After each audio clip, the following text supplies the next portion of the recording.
সত্যযুগ হতে হোলি যুগের শুরু থেকে ৫,০০০ বৎসরের শেষের ধারণা।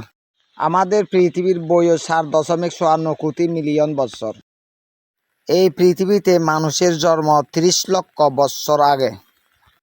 এই পৃথিবীতে সত্যযুগ অবতীর্ণ হয়েছেন শ্রীহরি নারায়ণ অবতারের প্রথম অবতার। সেই দিন মানুষের আয়ু ৩০,০০০ বছর। ত্রেতা যুগ আবির্ভাব হয়েছিল শ্রীরাম অবতার অধার্মিক রাবণকে বধ করার উদ্দেশ্যে। সেই দিন মানুষের আয়ু ২০,০০০ বছর। দ্বাপর যুগ আবির্ভাব হয়েছিল শ্রী রাধাকৃষ্ণ রূপে ৫ ভাই পাণ্ডব সহসঙ্গী হিসাবে। সেই দিন মানুষের আয়ু ১০,০০০ বছর। কলি যুগ গৌরাঙ্গ নামে বিষ্ণুর দশম অবতার আবির্ভাব হয়েছিল। এই যুগের ধর্ম ভিন্ন ভিন্ন হয়েছিল, ভিন্ন ভিন্ন জাতি হয়েছিল। আজ থেকে হোলি যুগের বয়স ৩,১০২ বৎসর। হোলি যুগের মানুষ পরম আয়ু ২০০ বৎসরের কাছাকাছি, ২৭ ফুট লম্বা, পরম শক্তিশালী।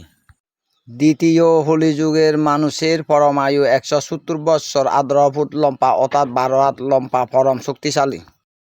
ও তৃতীয় হোলি যুগের বর্তমান হোলি যুগের মানুষ পরম আয়ু ৯৫.৮ বৎসরের নিচে, ৬.৮ ফুট লম্বা।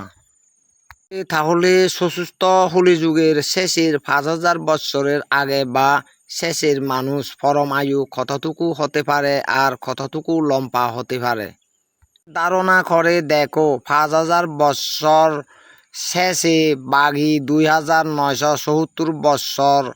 এই সময়ের মানুষের আয়ু ১৬ বৎসর, ২.৫ ফুট লম্বা, ওজন ২.৬ কেজি হতে পারে।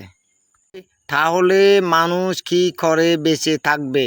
ওই সময়ের মানুষ খুব বুদ্ধিমত্তা হবেন, জ্ঞানী হবেন, ধর্ম বিলুপ্তি হবে, হানাহানি মারামারি অনিবার্য, জ্ঞাতি ব্রাতি নির্ণয় থাকবেন না। এই হলো হোলি যুগের শেষের সূচনা। হোলি যুগের শেষের পুনরায় সত্যযুগ আবির্ভাব হবে।